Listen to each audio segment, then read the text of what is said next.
Selama menjalani masa kehamilan, kekurangan air ketuban atau menurunnya jumlah air ketuban memang menjadi salah satu masalah kehamilan yang perlu diwaspadai. Pasalnya, menurunnya jumlah air ketuban atau kekurangan air ketuban ini dapat memicu gerakan janin yang berkurang saat masih berada di dalam kandungan. Melansir dari Apollo Clinic, menurunnya jumlah air ketuban ini tidak ada waktu tertentu dan bisa terjadi kapan saja dan sangat biasa terjadi pada trimester terakhir.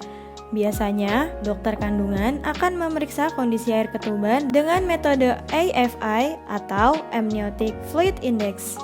Apabila AFI menunjukkan adanya kekurangan air ketuban sebanyak 500 ml, terutama pada minggu ke-32 hingga 36. Salah satu akibat kekurangan air ketuban di awal kehamilan adalah terjadinya cacat pada bayi. Hal ini disebabkan karena kurangnya air ketuban menghimpit bayi dan organnya. Kurangnya air ketuban juga berkemungkinan untuk terjadi keguguran, kelahiran prematur, dan komplikasi kehamilan serta persalinan sesar. Lantas, apa saja ya penyebab kekurangan air ketuban saat hamil? Tonton video ini sampai habis ya moms. Dan jangan lupa like, komen, dan share videonya, subscribe YouTube Nakita Channel, dan juga nyalakan lonceng notifikasi supaya moms tidak ketinggalan informasi terbaru dari Nakita.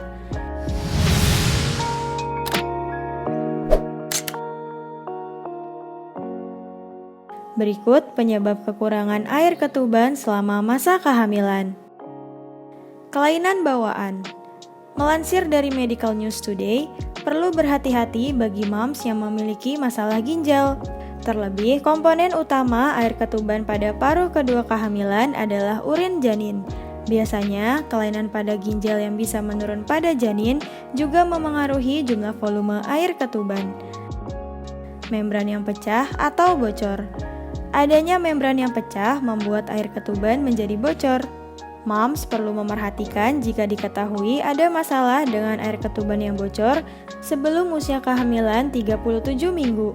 Pasalnya, jika dibiarkan, kondisi ini dapat memicu premature rupture of membranes atau PROM yang dapat membahayakan ibu dan janin yang berada di dalam kandungan.